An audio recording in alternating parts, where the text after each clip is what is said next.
चलिए जी, आज का लेक्चर स्टार्ट करते हैं। तो लास्ट लेक्चर के अंदर हमने प्रोडक्ट के पी को देखा था। तो उसके बाद आगे हम चलते हैं। तो हमारे पास नेक्स्ट जो पी आता है दैट इज द प्रोसेस।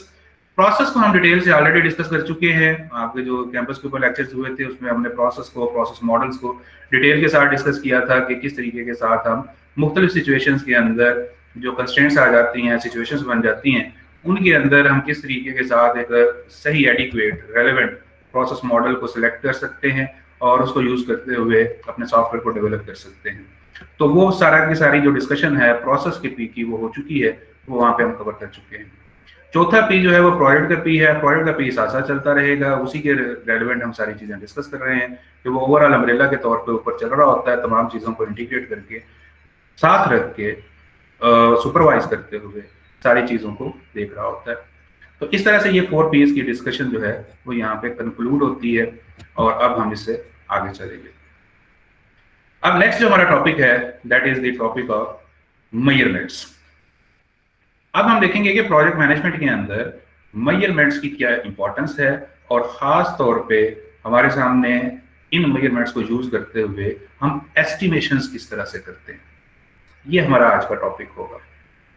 जो आपके क्वेश्चंस आ रहे हैं उनको जरा नोट करते चले जाइए। एट द एंड जो है वो फिर जैसे ही सही टाइम आएगा तो आप क्वेश्चन कीजिएगा।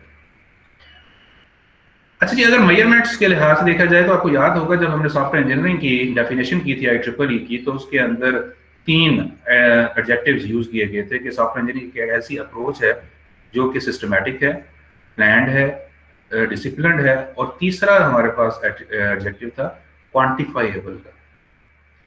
जो आज की डिस्कशन है वो असल में क्वांटिफाइएबल की है कि सॉफ्टवेयर इंजीनियरिंग किस तरीके के साथ चीजों को क्वांटिफिकेशन के अंदर या मेजरमेंट्स के अंदर या पैमाइशों के अंदर लेके आती है। अगर आपसे पूछा जाए कि मेजरमेंट्स जो होती हैं, जो पैमाइशें होती हैं, जो चीजों को हम माप लेते हैं, इसकी अफादियत क्या है, क्यों करते हैं, तो what should be the answer?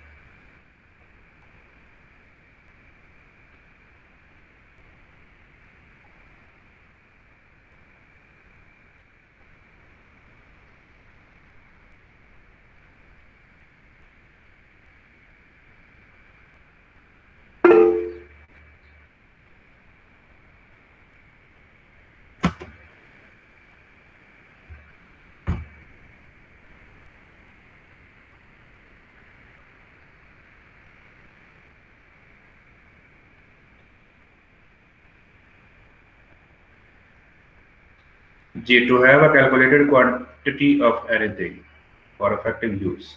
Okay, और जी आप माइक भी अपना ऑन करके बता सकते हैं। मेजरमेंट्स हम क्यों करते हैं जी, जरा गौर करें अपनी जिंदगी के अंदर। जहां जहां पे फिगर्स आती हैं, जहां पे पैमाइशें आती हैं, जहां पे आपके सामने रिजल्ट्स आ जाते हैं, वो आप क्यों लेते हैं, उससे क्या फर्क पड़ता है?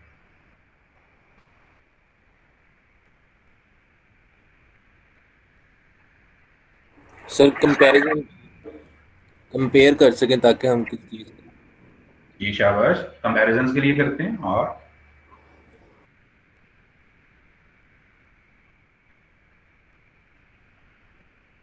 For accuracy and precision. Accuracy और प्रिसीजन से क्या फायदा होता है? अगर हम एक्यूरेट ना हो, प्रिसाइज ना हो, तो उससे क्या फर्क पड़ता है?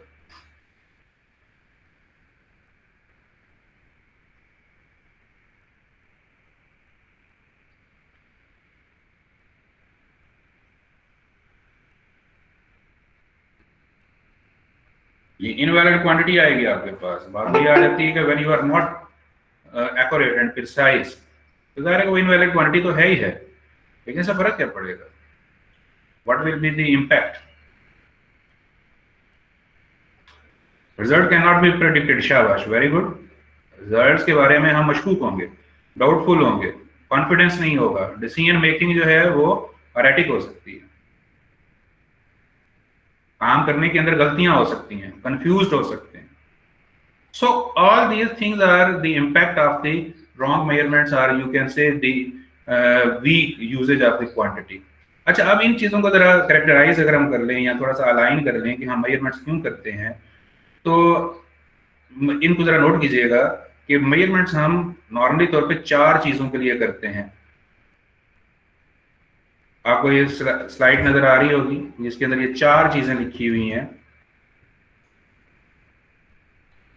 ये स्लाइड आपको नजर आ रही है जिसमें 4 मकसद लिखे गए हैं कि जिसके अंदर जिसके लिए हम ये मेजरमेंट्स करते हैं। जरा इनको थोड़ा सा हम डिस्कस करते हैं ताकि हमें वाज़ेह हो जाए कि ये हम क्यों कर रहे हैं। तो सबसे पहले जो ऑब्जेक्टिव लिखा गया है टू करेक्टराइज है। मेजरमेंट्स हम करते हैं चीजों को करेक्टराइज करने के लिए, उनको क्लासिफाई करने के लिए, उनको मुख्तलिफ किस्म की टाइप्स के अंदर डिवाइड कर सकते हैं कि हमारे पास कितनी किस्मों की चीजें आ सकती हैं। तो उसके लिए मेजरमेंट्स जो हैं वो हमें वो डिवीजन करेक्टरिस्टिक दे देती है, वो रीजन दे देती है मेजरमेंट्स, जिसकी बुनियाद के ऊपर चीजों को हम डिवाइड कर सकते हैं, मुख्तलिफ किस्म के शक्लों के अंदर देख सकते हैं और उनको समझना आसान हो जाएगा। अंडरस्टैंडिंग इसके जरिए से बहुत बेहतर हो सकती है। तो पहला हमारा ऑब्जेक्टिव मेजरमेंट्स का हो सकता है कि हम चीजों को क्लासिफाई करना चाहते हैं और उनको बेहतर शक्ल के अंदर समझना चाहते हैं। सेकंड जो ऑब्जेक्टिव हो सकता है दैट इज टू एवेल्युएट, चीजों को हम असेस करना चाह रहे हैं।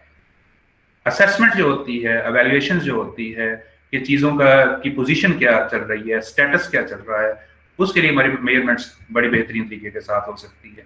जैसे अगर हम देखना चाह रहे हैं, मैं एज अ टीचर ये देखना चाह रहा हूँ कि अगर मैं 2 क्लासेस को पढ़ा रहा हूँ, सॉफ्टवेयर इंजीनियरिंग मॉर्निंग और आफ्टरनून को, तो उसमें बेहतर कौन सी चल रही है, तो मैं दोनों के लिहाज से कोई भी एक असेसमेंट टूल यूज करके एक रिजल्ट निकाल सकता हूँ कि आपका ओवरऑल इस वक्त क्या CGPA चल रहा है दोनों क्लासों का, उसकी एवरेज निकालता हूँ, दोनों को कंपेयर कर लेता हूँ, तो मेरे सामने पता लग जाएगा कि कौन सी क्लास कहाँ पे है।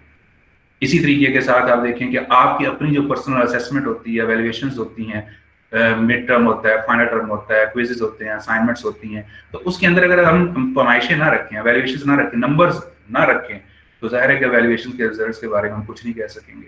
लेकिन जब हमारे सामने वो रिजल्ट्स आते हैं, हम आपकी मार्किंग करते हैं, उसमें नंबर्स आते हैं, तो एग्जैक्टली पता लग रहा होता है कि कौन सा स्टूडेंट कहाँ पे किस इंस्ट्रूमेंट के अंदर क्या परफॉर्मेंस दे रहा है और एग्जैक्टली उस चीज़ को देखा जा सकता है। तो एवेल्युएशन जो हैं के लिए भी मेजरमेंट्स यूज की जाती हैं। तीसरा है प्रेडिक्शंस। हम करंट एवेल्युएशंस की बुनियाद के ऊपर, असेसमेंट्स की बुनियाद के ऊपर प्रेडिक्शंस कर सकते हैं कि हमारी फ्यूचर के अंदर पोजीशंस क्या होगी, प्रोजेक्शंस ले सकते हैं, चीज़ों को हम देख सकते हैं कि इस तरह अगर करंटली इस तरह से चीज़ चल रही है तो फ्यूचर के अंदर किस तरीके के साथ चीज़ें चल रही होंगी। अब जरा देखिए इस वक्त जो क्रिटिकल सिचुएशन चल रही है कि ये कोरोना की वजह से लॉकडाउन चल रहा है, अब इसके ऊपर आपके सामने ये एक कन्फ्यूजन पॉइंट आ सकता है कि ये वाले दिन कितने दिन चलते रहेंगे, इसकी प्रेडिक्शन कैसे हम कर सकते हैं।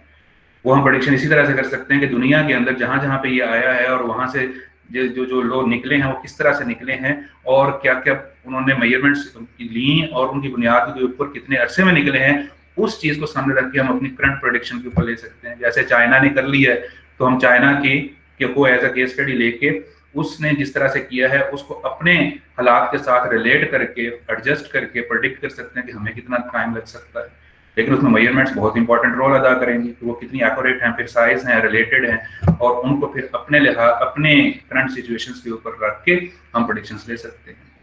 तो प्रेडिक्शंस के लिए भी ये बड़ी इंपॉर्टेंट मेजरमेंट्स होती हैं, उसके जरिए से बड़ी मेच्योर्ड किस्म की प्रेडिक्शंस की जा सकती है। लास्ट है जी इम्प्रूव करना। इम्प्रूवमेंट्स के लिए ये बहुत ज्यादा यूज की जाती है।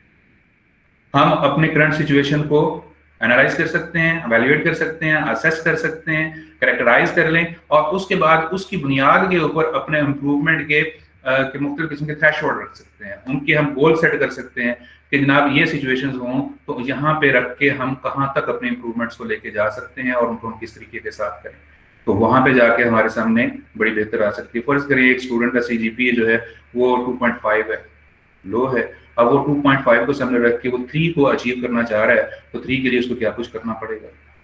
अब वो 2.5 और 3 अगर ना हो तो देखिए वो कोई भी चीज नहीं कर सकेंगे, यहाँ अगर करेंगे तो उसमें गलती के चांसेस बड़े होंगे और उसको सही तरीके के साथ इम्प्लीमेंट नहीं कर सकेंगे। लेकिन अगर फिगर्स होंगी तो आप बड़ी बेहतरीन तरीके के साथ ये सारी चीजें कर सकते हैं। तो ये जनाब ओवरऑल 4 मेन ऑब्जेक्टिव्स होते हैं ये चीजों को की पैमाइश करने के लिए कि हम इन चीजों के लिए कर रहे होते हैं। बाकी सारी चीजें इन्हीं में से किसी न किसी के अंडर आ रही होती हैं जो भी आपके ज़हन में आ सकता है। तो ये मेजरमेंट्स थी, ये ऑब्जेक्टिव्स थे। अब इससे आगे अगर हम देखें तो कुछ बुनियादी कॉन्सेप्ट्स हैं मेजरमेंट्स के अंदर, उनको हम डिस्कस करेंगे। इनको ध्यान के साथ जरा समझिएगा और जहां पे आपको समझना आए तो वो उनको जरा देखिएगा, उनके लिए सवाल कीजिएगा। अच्छा जी, इन कॉन्सेप्ट्स के अंदर सबसे पहला जो कॉन्सेप्ट है that is of the measure. सबसे पहले जी मेजर, मेजर क्या होता है? आप में से कोई बताना चाहेगा जी मेजर हम किसको कहते हैं? एक डेफिनेशन आपको नजर आ रही होगी स्क्रीन के ऊपर, जरा उसको भी सामने रखें और जरा बताएं कि आप मेजर के बारे में क्या समझते हैं।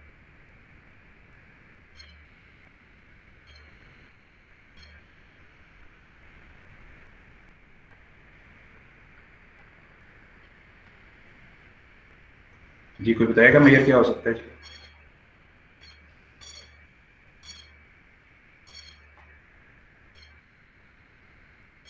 सर किसी भी चीज की खसूसियत को नापने के लिए जो है, एक यानी कि एक पता चल जाए कि ये चीज इसके अंदर कितनी पाई जाती है, इस चीज को मेजर करने की कोई राइट। एट्रीब्यूट किसी के अंदर पाएगा। अच्छा, अब इसके क्योंकि हमने मुख्तलिफ कॉन्सेप्ट एक दूसरे के रिलेटेड डिस्कस करने हैं तो जरा एक एग्जांपल ले लेते हैं, तो उसी से एक कॉन्सेप्ट को लेकर ड्राइव करते हैं, आगे वाले कॉन्सेप्ट्स को भी लेते हैं। फर्ज करें कि आप लाहौर से इस्लामाबाद जाना चाह रहे हैं, तो लाहौर से इस्लामाबाद का मोटरवे के जरिए से डिस्टेंस कितना है? मोटरवे से अगर आप जाएं तो डिस्टेंस जो है लाहौर से इस्लामाबाद का कितना है? 350 किलोमीटर। चलो for example this is 350 kilometre. अब एक और देखें कि अगर ये 350 किलोमीटर को गाड़ी के ऊपर तय करना चाह रहे हैं और आप 100 किलोमीटर पर आवर की स्पीड से जा रहे हैं, तो आपको कितना टाइम लगेगा?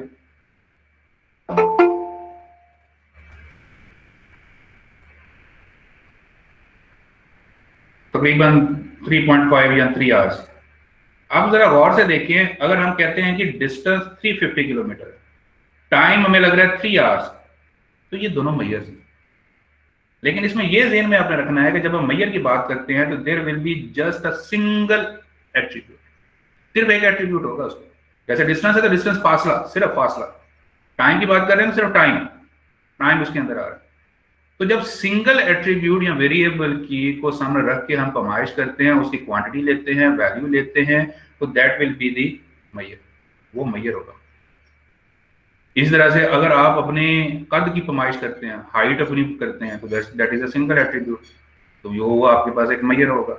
इसी तरीके के साथ अगर आप कोई ये आटा है उसको मैयर करते हैं केजी के अंदर, किलोग्राम के अंदर, तो उसका वेट जो होगा, तो वेट ऑफ द फ्लोर जो होगा that will be a Maihar. तो अगर आप सिंगल एट्रीब्यूट लेते हैं तो ये हमारे सामने एक मैयर होगा। सॉफ्टवेयर डेवलपमेंट के अंदर अगर आप देखें तो अगर जो आपका सॉफ्टवेयर का साइज होता है उसको अगर आप लाइन ऑफ कोड के अंदर मैयर कर लेते हैं, फर्ज करेंगे एक एप्लीकेशन को डेवलप करते हैं, फंक्शन डेवलप करते हैं, उसके अंदर लाइन ऑफ कोड जो है वो तकरीबन 5000 है, तो 5000 line of code that is the size of that application, that is a major. आप उसी के अंदर टेस्टिंग करते हैं और टेस्टिंग करने के बाद उसके अंदर फॉर एग्जांपल आप 10 एरर्स आइडेंटिफाई कर लेते हैं, तो जो 10 एरर्स आए हैं तो दैट इज अ मैयर।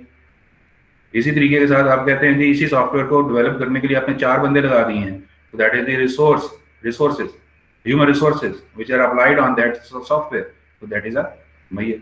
तो सिंगल एट्रीब्यूट की वैल्यू को जब आप लेते हैं तो that will be the Maihar, ये मैयर हो गया जी। ये क्लियर हुआ है जी मैयर क्या होता है?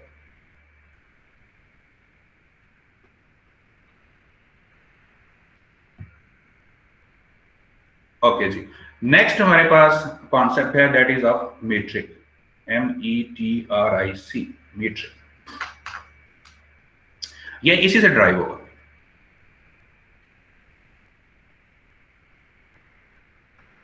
मीट्रिक जो होता है इसमें आप एक से ज्यादा मैयर्स को लेते हैं और उनका एक खास किस्म का रिलेशनशिप बनाते हैं और उसकी जो वैल्यू आती है that will be known as metric. यानी एक से ज्यादा मैयर्स लें, उनका एक अपनी जरूरत के मुताबिक कॉन्सेप्ट के लिहाज से उसका एक रिलेशनशिप बनाएं, तो रिलेशनशिप बनाने के बाद जो रिजल्ट आता है that will become the metric. जैसे स्पीड को देखें, स्पीड क्या होती है? स्पीड के अंदर हम लेते हैं डिस्टेंस पर टाइम, कि कितना फासला कितने टाइम के अंदर तय किया जा रहा होता है, उसको हम स्पीड कह रहे होते हैं। तो इसके अंदर डिस्टेंस आ गया। For example we say that 100 kilometre per hour, per 1 our, 100 kilometre 1 घंटे के अंदर तय किया जाता है। तो now this is not the measure but this is the metric. ये मीट्रिक बन जाएगा, क्योंकि इसमें एक से ज्यादा हमारे सामने एट्रीब्यूट आए, उसका एक खास रिलेशनशिप बना है। वो रिलेशनशिप क्या है? डिस्टेंस पर टाइम। कितना डिस्टेंस कितने वक्त के अंदर तय किया जाता है, तो उसके अंदर जाके फिर value I 100 kilometre per our. 1 घंटे के अंदर 100 किलोमीटर हम तय कर रहे हैं, तो ये हमारे सामने एक मीट्रिक बन जाता है। तो metrics are derived from the measures which contain more than one measures. There will be a certain relationship, and after having that relationship, we will get the values. We will have the measures for those attributes, and that will tell us the value of that metric. तो ये metric हो जाएगा। अब software development के अंदर अगर हम examples लें तो metric क्या होते हैं? उसके अंदर errors per software, size for one human resource, pages of documentation पर सॉफ्टवेयर कंपोनेंट, ये सारी एग्जांपल्स क्या हैं? ये सारे मैट्रिक्स हैं। फिर बहुत और जो किए जाते हैं, cost per line of code, एक लाइन ऑफ कोड के ऊपर कितनी कॉस्ट आती है, दैट इज अ मैट्रिक, क्योंकि इसके अंदर कॉस्ट भी हम देख रहे हैं और लाइन ऑफ कोड साइज को रिप्रेजेंट कर रहा है। और आगे जब हम एस्टिमेशन टेक्निक्स करेंगे तो आपको और ज्यादा पता लगेगा कि किस तरीके के साथ हम मैट्रिक्स हमारे सामने आते हैं और कौन कौन से इंपॉर्टेंट। एक और बड़ा इंपॉर्टेंट मैट्रिक इस्तेमाल किया जाता है, that is for effort. Effort के लिए पर्सन मंथ यूज किया जाता है, कि एक महीने के अंदर एक पर्सन कितनी एफर्ट लगाता है, तो ये भी एक मैट्रिक बन जाता है। इसको हम मजीद देखेंगे जब हम एस्टिमेशन करेंगे, तो वहां पे इसको कैलकुलेट करके एस्टिमेट करके भी देखेंगे कि एफर्ट किस तरीके के साथ हम मेजर करते हैं। तो this is the concept of metric. जी, मैट्रिक की समझ आई है जी?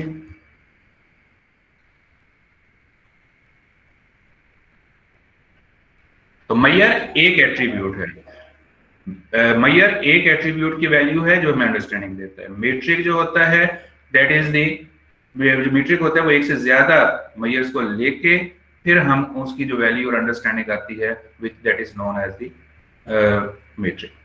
एफर्ट को फिलहाल जरा रोक लें, अभी हम जब एग्जांपल्स करेंगे तो वहां पे आपको बहुत ज्यादा बेहतर शक्ल के अंदर समझ आ जाएगी कि एफर्ट क्या होती है और उसकी यूनिट क्या होती है और उसको हम किस तरह से अंडरस्टैंड करते हैं। तीसरा कॉन्सेप्ट है जी जो इसी से ड्राइव होगा, that is known as indicator. Measure, metric और अब इंडिकेटर। इंडिकेटर के वर्ड पे यूज जरा गौर करें, इससे आपको क्या समझ आती है। जैसे मोटरसाइकिल का इंडिकेटर या गाड़ी का इंडिकेटर होता है, वो क्या आपको बता रहा होता है? वो इंडिकेट कर रहा होता है किसी खास डायरेक्शन की तरफ। तो अगर हम एक मीट्रिक यूज करते हैं और उसको मुख्तलिफ सिचुएशंस के अंदर अप्लाई करते हैं और अप्लाई करने के बाद हमें एक खास इंसाइट मिलता है, एक मखसूस सिचुएशन की तरफ इंडिकेशन होती है, इशारा होता है, अंडरस्टैंडिंग होती है कि ये सिचुएशन क्या चल रही है, तो वही मैट्रिक जो है वो इंडिकेटर के तौर पे इस्तेमाल किए जा सकते हैं और उनको इंडिकेटर के तौर पे देख के हम कोई ना कोई डिसीजन मेकिंग या अंडरस्टैंडिंग क्रिएट कर सकते हैं।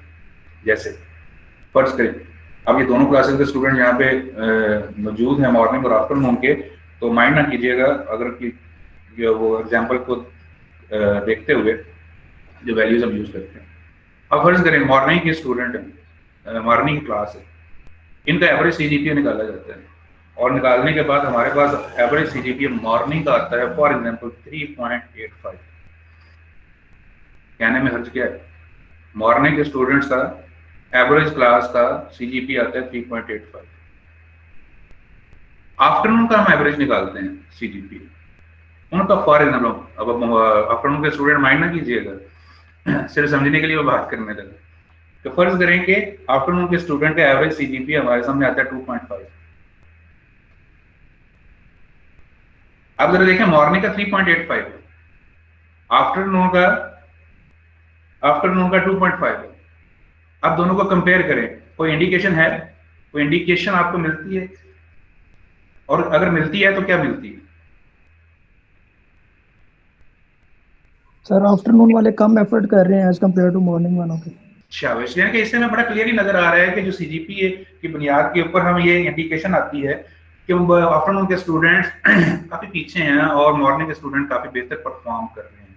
तो वही मैट्रिक जो है जो कि सीजीपीए पर क्लास है वही है इंडिकेटर के अंदर चेंज।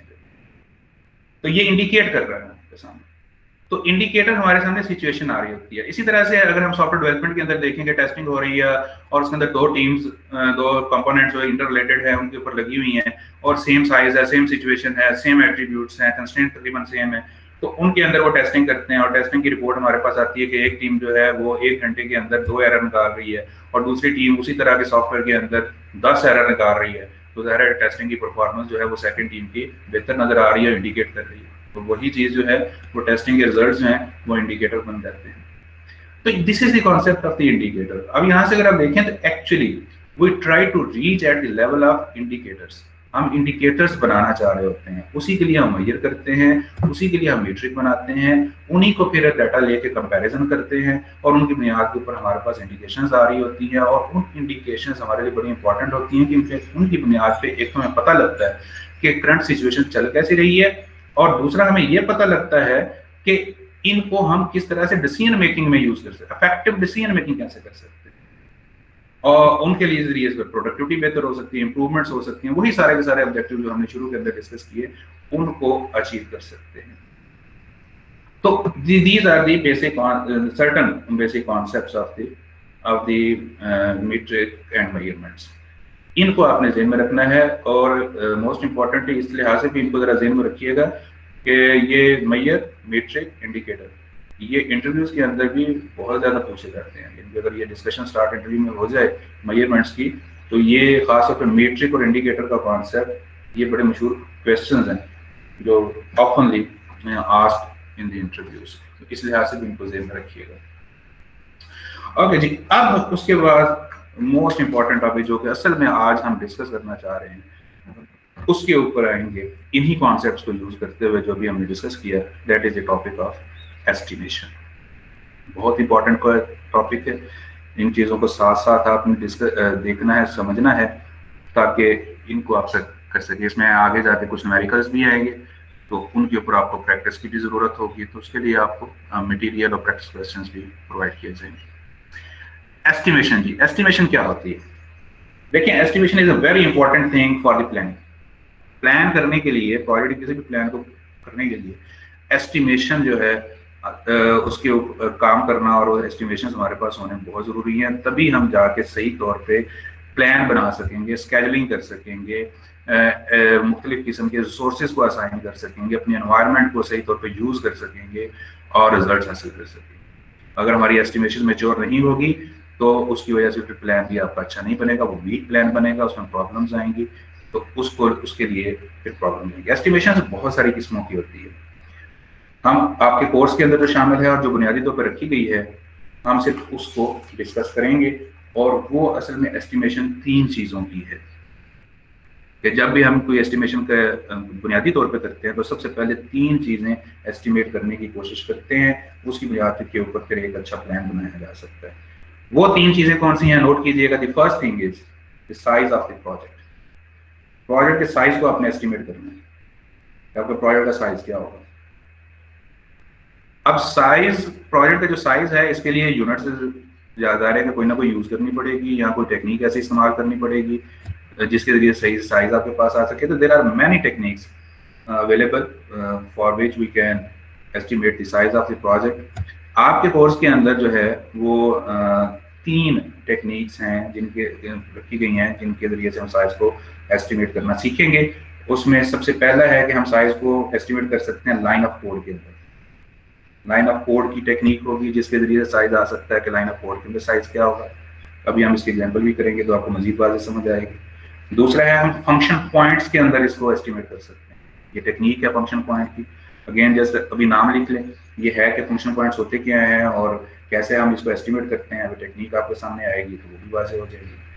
तीसरा है कोकोमो की टेक्निक को यूज करते हुए, Kokomo COMO constructive cost model. Constructive cost model को यूज करते हुए हम साइज को कॉमन पॉइंट्स के अंदर एस्टिमेट कर सकते हैं। तो इसके कहने का मतलब जिस तरह की टेक्निक आप यूज कर रहे होंगे उस तरह के यूनिट्स साइज के बनेंगे। सबसे ज्यादा जो यूज की जा रहे हैं इस वक्त इंडस्ट्री के अंदर भी और कॉमनली भी यूज किए जाते हैं वो लाइन ऑफ कोड के अंदर या फंक्शन पॉइंट्स के अंदर ज्यादातर यूज किए जाते हैं। तो ये एक पहली चीज ये है कि हम साइज को एस्टिमेट करेंगे। सेकंड है कॉस्ट। हम प्रोजेक्ट की कॉस्ट एस्टिमेट करेंगे, इसके ऊपर पैसे कितने लगेंगे, प्रोजेक्ट के लिहाज से, करने के लिहाज से कितने पैसे इसके ऊपर लगेंगे उसको हम एस्टिमेट करना चाहेंगे। और इसकी जो टेक्निक यूज करेंगे इसके ऊपर यूनिट जो है वो डिपेंड नहीं करती कि टेक्निक के ऊपर, जो भी लोकल करेंसी होगी उसके अंदर कॉस्ट ऑफ प्रोजेक्ट एस्टिमेट की जा सकती है। अगेन टेक्निक के लिहाज से फर्क आएगा, जो टेक्निक यूज कर रहे होंगे उसके लिहाज से कॉस्ट कैसे एस्टिमेट की जाती है वो फर्क जरूर पड़ेगा, लेकिन जो इसकी यूनिट होगी वो लोकल करेंसी होगी जो भी आप यूज कर रहे हैं। तीसरी चीज जो हम यूज एस्टिमेट करते हैं that is the effort of the project. Project के ऊपर एफर्ट कितनी लगेगी, हम कितने रिसोर्सेज लगाएंगे और उस टाइम के अंदर जो हमें अवेलेबल है उसके अंदर इन दोनों का रिलेशनशिप क्या होगा, what will be the relationship of the time and the duration and the resources, खासतौर पर ह्यूमन रिसोर्स, क्योंकि सॉफ्टवेयर डेवलपमेंट के अंदर ह्यूमन रिसोर्स ही सबसे इंपॉर्टेंट होते हैं और उनको ही हम एस्टिमेट करते हैं कि किस तरीके के साथ आते हैं। इसकी जो यूनिट है, जो स्टैंडर्ड यूनिट है पर पर्सन मंथ, PM पर पर्सन मंथ, पर पर्सन मंथ, इसको जरा समझेंगे। फॉर एग्जांपल अगर हमारे पास एक एस्टिमेशन हम करते हैं और हमारे पास 40% मंथ की एफर्ट आती है, हम एस्टिमेट करते हैं, तो उसका मतलब क्या होगा, उसका मतलब ये होगा कि अगर 40% मंथ की एफर्ट आई हुई है और हम 40 लोग लगा देते हैं उस प्रोजेक्ट के ऊपर, तो वो प्रोजेक्ट कितने टाइम के अंदर खत्म होगा, 1 महीने में। 40% मंथ, रिपीट कि 40% मंथ की अगर हम एफर्ट लगाते हैं, आती है हमारे पास एस्टिमेट करके लगा आती है, तो उसका मतलब क्या होगा कि 40 लोग अगर हम लगा दें उस प्रोजेक्ट के ऊपर तो वो प्रोजेक्ट 1 महीने में खत्म हो जाएगा। फॉर सिमिलरली अगर हम 20 लोग लगाते हैं तो वही ड्यूरेशन कहां पे चली जाएगी, 2 माह के अंदर। और सिमिलरली अगर एक बंदा लगाते हैं तो वही ड्यूरेशन फिर कहां पे चली जाएगी, 40 महीने के अंदर। तो इस तरह से जो भी हमारे पास एफर्ट आएगी that can be projected according to available resources, उसको फिर हम एडजस्ट कर सकते हैं, प्रोजेक्ट कर सकते हैं हम उस लिहाज से कि जिस तरह से हमारे पास अवेलेबल रिसोर्सेज। तो ये पर्सन मंथ के लिहाज से एफर्ट जो है वो हमारे सामने आती है, इसको भी हम एस्टिमेट करते हैं। तो जो टेक्निक यूज कर रहे होंगे उसके लिहाज से हम इसको देख सकते हैं। तो ये 3 चीजें हैं जी जिनको हमने एस्टिमेट बुनियादी तौर पे करना होता है और उसके लिहाज से एस्टिमेशन को हम देखते हैं। अब जनाब अली आते हैं हमारे पास टेक्निक्स क्या हैं और इन 3 चीजों को हम किस तरीके के साथ एस्टिमेट करते हैं। तो पहली हमारे पास टेक्निक जिसको हम अब डिस्कस करने जा रहे हैं that is the line of code based estimation. इसको इस्तेमाल करते हुए हम इन 3 चीजों को एस्टिमेट करने की कोशिश करेंगे। वो 3 चीजें क्या हैं जी, size of project, cost of project and then effort of project. दोबारा रिपीट करना, अब आपने साथ साथ रहना है क्योंकि अब टेक्निक आपके सामने आएगी तो आपने उसको टेक्निक को सीखना है। तो उसकी हमारी पहली टेक्निक है line of code based estimation और 3 चीजें हमने इसके जरिए से एस्टिमेट करनी है। तो प्रोजेक्ट का साइज एस्टिमेट करना है, कॉस्ट निकालनी है और एफर्ट निकालनी है। बुनियादी चीज साइज होता है। साइज अगर आपके पास आ जाएगा तो बाकी दोनों चीजें निकाल के कोई काम नहीं होता, वो जस्ट आपने फार्मूला के अंदर वैल्यूज इंसर्ट करनी होती हैं तो आपके सामने कॉस्ट और एफर्ट बड़ी आसानी के साथ आ जाती है। असल मसला साइज का होता है कि हम साइज को किस तरीके के साथ एस्टिमेट करें। अब साइज को line of code based estimation के टेक्निक के अंदर करने के लिए हम जो टेक्निक यूज करते हैं, जो तरीका इस्तेमाल करते हैं उनको जरा देखिएगा और स्टेप बाय स्टेप चीजों को नोट कीजिएगा ताकि आपके सामने टेक्निक जो है बड़ी वाज़ेह तौर पे समझ जाए। फॉर एग्जांपल हम एग्जांपल ले रहे हैं जी, ये हमारे पास एक सॉफ्टवेयर है, इसके अंदर ये फंक्शन का कॉलम आपको नजर आ रहा है, इसके अंदर ये इसके फंक्शन या इसके कॉलम इसके कंपोनेंट्स हैं, user interface and control process. सिर्फ कॉलम को देखें, इसके आगे जो वैल्यू आ रही है अभी उनको ना देखें, वो वैल्यू कैसे आई है वो अभी आपको पता लगता है। पहले ये समझ रहे हैं कि हम किस तरीके के साथ मूव कर रहे हैं। ये कंपोनेंट्स हैं जी, ये मॉड्यूल्स हैं, ये हाई लेवल कंपोनेंट्स हैं। ये कहाँ से आए हैं, ये WBS से आए हैं, वर्क ब्रेकडाउन स्ट्रक्चर से आए हैं। वर्क ब्रेकडाउन स्ट्रक्चर के हाई लेवल कंपोनेंट्स के अंदर उनकी लिस्ट हमने ले ली है जनाब कि ये वाली चीजें हमने बनानी है। इनको बनाने के लिए अब हमने इनका साइज एस्टिमेट करना है। जब हम इसका साइज एस्टिमेट करने के लिए जाएंगे तो हमने ये देखना है, एक एक कंपोनेंट को उठाना है। जैसे इसके अंदर ये रेड कलर के बैकग्राउंड के साथ जो हाईलाइट हुआ हुआ है 3 डायमेंशनल ज्योमेट्रिक एनालिसिस, अभी सिर्फ इस पे गौर करें, इसको समझ जाएंगे तो बाकी के ऊपर भी प्रोसेस सेम अप्लाई होगा। तो फर्ज करेंगे ये 3 डायमेंशनल ज्योमेट्रिक एनालिसिस है, इसकी लाइन ऑफ कोड को हम एस्टिमेट करना चाह रहे हैं, तो किस तरीके के साथ करेंगे। देखिए हम क्या करेंगे, इसका पहली चीज जो होती है जिसके ऊपर line of code based estimation बहुत ज्यादा डिपेंड करती है, बल्कि तकरीबन 90% उसी पर डिपेंड कर रही होती है, that is known as the historical data. Historical data हम अपनी ऑर्गेनाइजेशन को कहेंगे, उसके डाटा सेंटर को कहेंगे, जहां पे प्रीवियस प्रोजेक्ट्स का डाटा मेंटेन किया गया होता है कि जो पहले इस तरह के कंपोनेंट्स डेवलप हो चुके हैं, जैसे 3 डायमेंशनल ज्योमेट्रिक एनालिसिस है, इस तरह का काम पहले जो हुआ है, जितने प्रोजेक्ट्स हो चुके हैं, या 4 हो चुके हैं, 5 हो सकते हैं, या 3 हो चुके हैं, उनका हिस्टोरिकल डाटा हमें प्रोवाइड किया जाए कि वहां पे उनके अंदर एक्चुअल लाइन ऑफ कोड कितनी प्रोड्यूस की गई और किन कंडीशंस के अंदर की गई, क्या सिचुएशन, कितने लोग थे वहां पे, कौन सी टेक्नोलॉजी यूज की गई, उसका साइज क्या रहा, तो वो हमें प्रोवाइड कर देंगे। अब जो वो डाटा हमें प्रोवाइड करेंगे उसको हम एज इट इज यूज नहीं करेंगे, वो एज अ रेफरेंस होगा कि उस वक्त के हालात के मुताबिक जो डाटा दिया गया है उसके अंदर इन कंडीशंस के मुताबिक इतना लाइन ऑफ कोड जनरेट हुआ। उसके बाद नोट कीजिए, the first step is get the historical data from data centre. Historical data centre से हासिल करें। उसके बाद नेक्स्ट स्टेप क्या होगा कि अब टीम के अंदर जिनको ये एस्टिमेशन की रिस्पॉन्सिबिलिटी दी गई है वो इस रेफरेंस डाटा को ले लेंगे कि किस तरीके के साथ कौन सा डाटा हमारे पास आया है, और उसके बाद इस रेफरेंस डाटा के ऊपर अपना जो टीम मेंबर है, या मल्टीपल मेंबर्स हैं तो सारे मेंबर अपनी अपनी जगह के ऊपर इस रेफरेंस डाटा को यूज करते हुए अपनी स्किल्स को, नोट कीजिएगा, अपनी स्किल्स को, अपने नॉलेज को और अपने एक्सपीरियंस को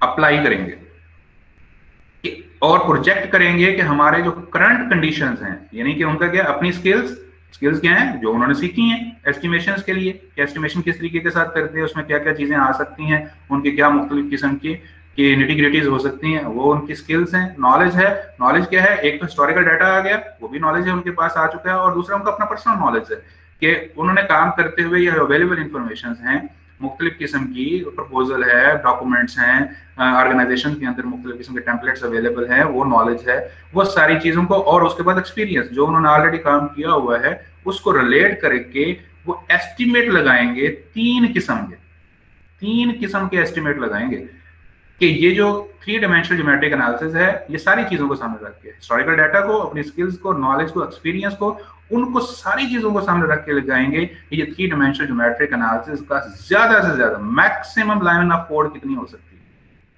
फिर दूसरा एस्टिमेट लगाएंगे इसका मिनिमम कितना हो सकता है, और तीसरा लगाएंगे कि इन दोनों के दरमियान कितना एस्टिमेट हो सकता है, जिसको मोस्ट लाइकली कहा जाता है। आई अगेन रिपीट कि हिस्टोरिकल डाटा को, स्किल्स को, नॉलेज को, एक्सपीरियंस को, इन चीजों को यूज करके वो 3 किस्म की फ्लक्चुएशंस देंगे, 3 किस्म के एस्टिमेट लगाएंगे इस कंपोनेंट के लिए कि इसका सोचेंगे, ब्रेनस्टॉर्म करेंगे, डिटेल के साथ देखेंगे, क्योंकि इसके लिए जब ये कोड करेंगे फाइनल आंसर आएगा तो उसके लिए उनको जस्टिफाई करना पड़ेगा। प्रोजेक्ट मैनेजर पूछेगा ये कैसे आया, इसमें क्या रीजंस थी, लॉजिक क्या थी, आपके पास क्या इसके दलाइल हैं कि ये फिगर इस तरह मिनिमम इतनी है, मैक्सिमम इतनी है, मोस्ट लाइकली इतनी है, तो इसके आंसर्स देने पड़ेंगे। तो इस वजह से इसके ऊपर थॉरोली ब्रेनस्टॉर्म किया जाता है और उन रीजंस को डॉक्यूमेंट किया जाता है जिस बुनियाद के ऊपर आप फिगर्स दे रहे होते हैं। तो इनको फिगर्स देने के बाद जब आपके पास मैक्सिमम, मिनिमम और मोस्ट लाइकली फिगर्स आ जाती हैं, तो जैसे आप स्लाइड के ऊपर देख रहे हैं कि इसके अंदर फॉर एग्जांपल ये 3 फिगर्स आती है। इसमें देखें वर्ड यूज किए गए हैं ऑप्टिमिस्टिक, मोस्ट लाइकली और पेसिमिस्टिक। ऑप्टिमिस्टिक क्या होती है, minimum line of code, most likely average दरमियान में, और pessimistic maximum line of code. इन ये 3 फिगर फॉर एग्जांपल एक टीम ने या एक मेंबर ने ये फिगर्स निकाली कि 4600 लाइन ऑफ कोड हो सकती है ऑप्टिमिस्टिकली मिनिमम, दरमियान में 6900 हो सकती है, पेसिमिस्टिकली 8600 हो सकती हैं। और उसने इन तीनों की फिगर्स निकालने के लिए बाकायदा रीजंस को देखा होगा, वो डॉक्यूमेंट होंगी, वो लिखी हुई साथ होंगी कि अगर उसने 400 की फिगर ली है तो क्यों ली है, 6900 के लिए है तो क्यों ली है, 8600 के लिए तो क्यों ली है। जब ये 3 फिगर्स आ जाएंगी तो उसके बाद जनाब ये नीचे एक फार्मूला आपको नजर आ रहा है, this is an formula of average. इन तीनों फिगर्स को मेच्योर करने के लिए और एक फिगर निकालने के लिए ये एवरेज का फार्मूला इस्तेमाल किया जाता है।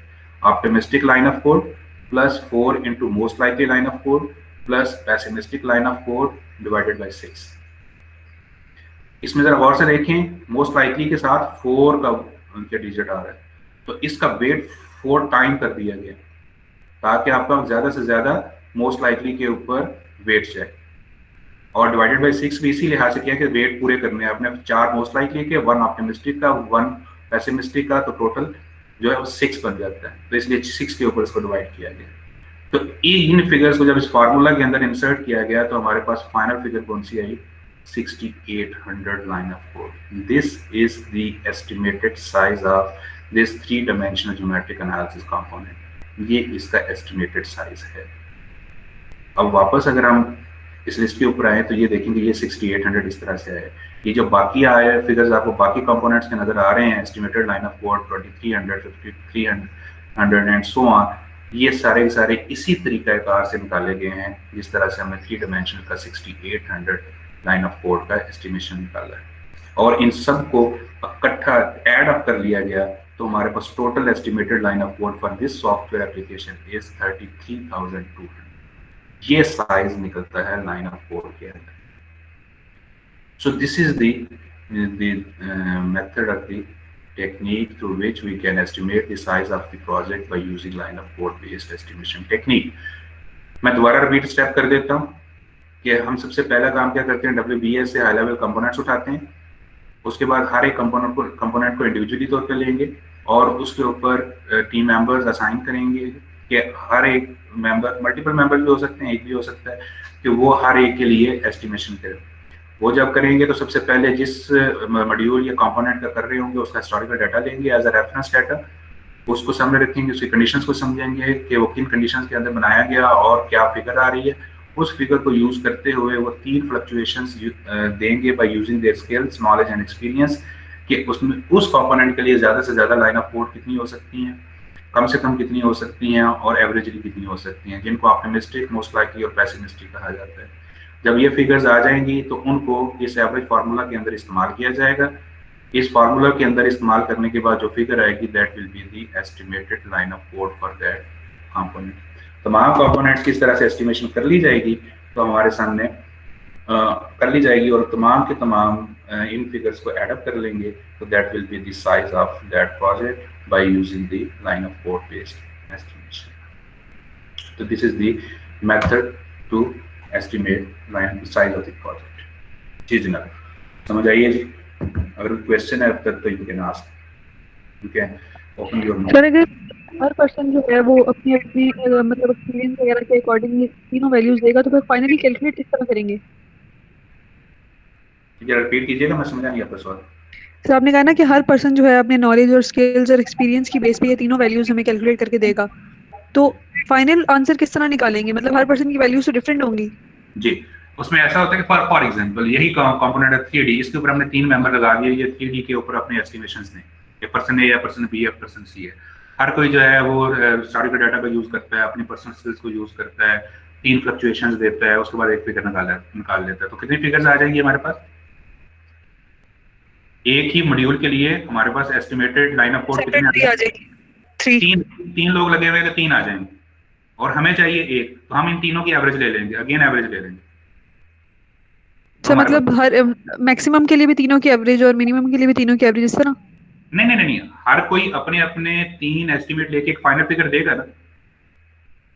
अच्छा, सही। जो तीनों की फिगर आ रही है उन तीनों की फिर एवरेज ले लें।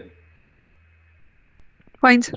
हाँ, तो वो जो फिर एक फिगर आ जाए। देखिए ये वाला काम ही असल में होता भी ऐसा ही है, क्योंकि जितने आप पर्सन ज्यादा की ओपिनियन आएगी, उनकी इन्वॉल्वमेंट होगी, आपका एस्टिमेशन जो है उतना मेच्योर हो जाएगा, उतना बेहतर हो जाएगा। और ये मुख्तलिफ प्रोजेक्ट्स के अंदर देखा गया है कि जितने लोग ज्यादा इन्वॉल्व होकर अपनी एस्टिमेशंस देते हैं, उनकी आप एट द एंड एवरेज ले लेते हैं, तो वो आपके एक्चुअल के नजदीक, बहुत ज्यादा नजदीक होता है एस्टिमेशन। ये हो 5 सेकंड कैसे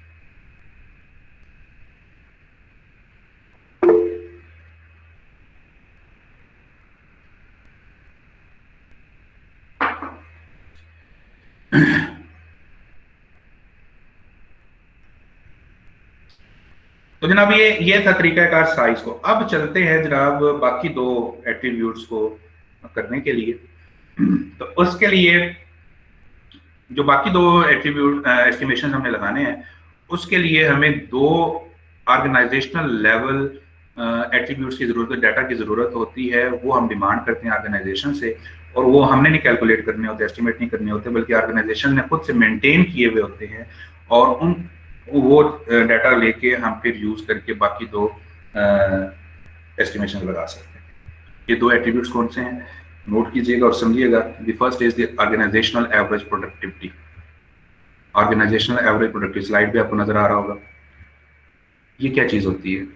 this is the data which is provided by the organisation that कि पिछले 3 माह का या 4 माह, जितने माह का आप डिमांड करते हैं, ये demand is given by the team या प्रोजेक्ट मैनेजर। प्रोजेक्ट मैनेजर कहता है कि मुझे पिछले 6 माह की एवरेज प्रोडक्टिविटी बताएं।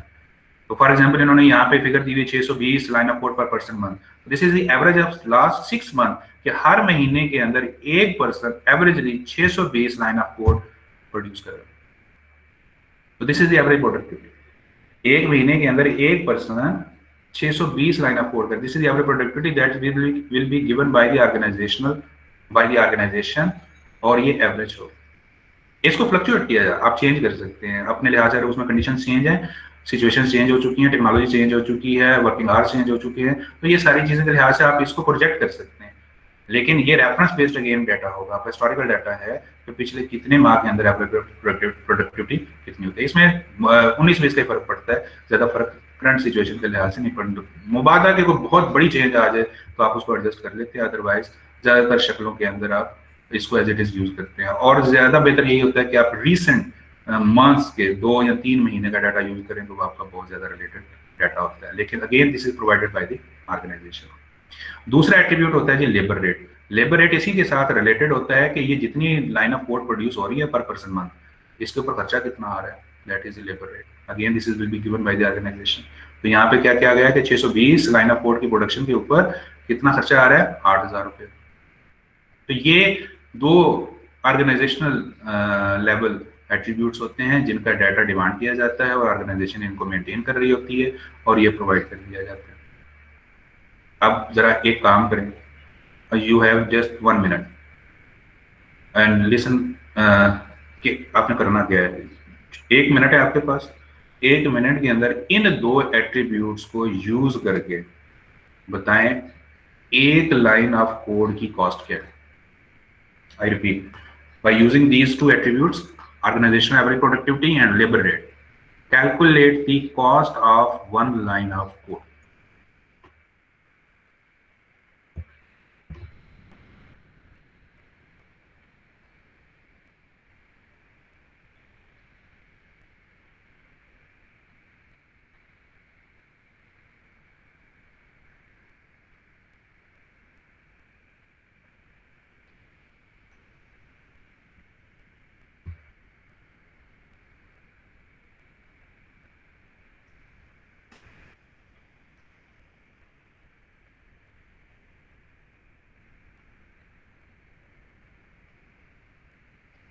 ऐसा टाइम मैंने ज्यादा दे दी है। It should be I think so 10 seconds.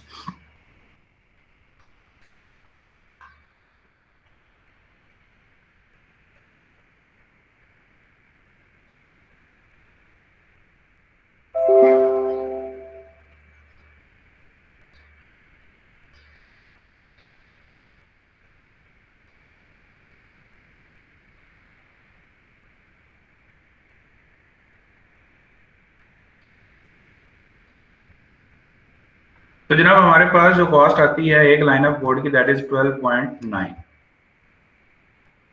Rupees per 1 line of code. अब हमारा साइज क्या आया था भला, जो एग्जांपल हम कर रहे थे उसमें जरा देखें साइज कितना आया था।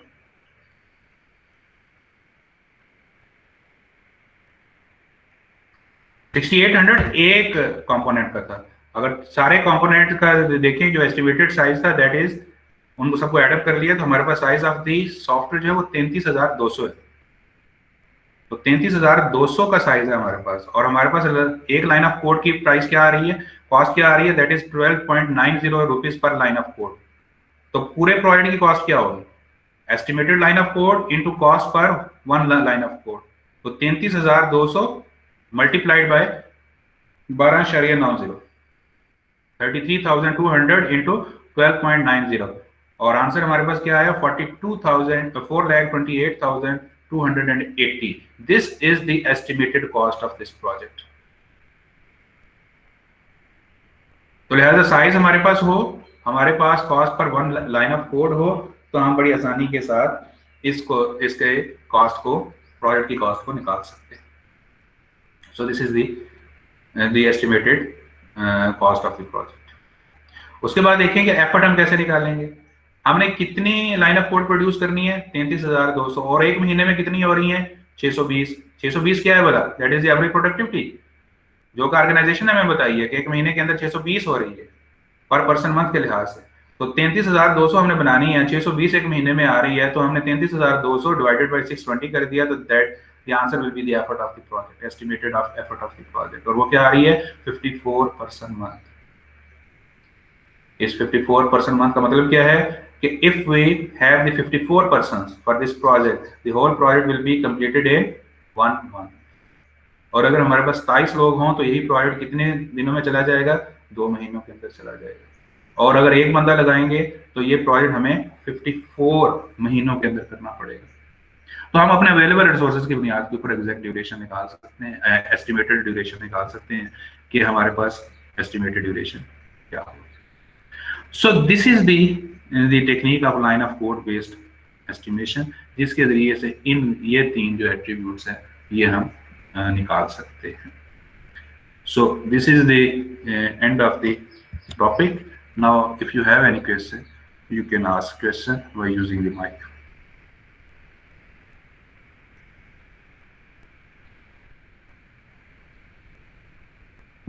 सर ये एफर्ट एक बार दोबारा समझा दें। ये आपको समझ आइए कि ये 54 किस तरह से आई, 54% मंथ वाली समझ आइए। सर ये फॉर्मूला मतलब समझा दें कि इस तरह क्यों किया है। जी देखिए, हमारे पास एस्टिमेटेड साइज कितना आया सर 33,200 जी, इतना हमने बनाना है। और हमारी जो एवरेज प्रोडक्टिविटी इस वक्त हमें ऑर्गेनाइजेशन ने बताई है वो कितनी है बोला 620। तो 620 लाइन ऑफ कोड हम पर मंथ बना रहे हैं, और बनानी कितनी है 33,200। तो कितने महीनों में ये बनेगी, 33,200 को डिवाइड कर दें 620 के ऊपर, तो 54 का आंसर आएगा कि आपके पास 54% मंथ की एफर्ट आपको चाहिए। अब इस मतलब अगर 54% होंगे तो एक महीने में काम हो जाएगा, एक महीने में हो जाएगा। अगर 27 होंगे तो 2 महीने में चला जाएगा, और अगर 1% होगा तो वो 54 मंथ में चला जाएगा। अब इसको अगर आप समझ गए तो आप देखें आपके पास एग्जैक्ट कितने अवेलेबल रिसोर्सेज हैं। फर्ज करें आपके पास 13 है, अगर 13 है तो फिर आपका कितने महीने में जाएगा ये, उस लिहाज से आप उसकी प्रोजेक्शन देख सकते हैं और आपके पास यस ये समझ आएगी। ये सर आगे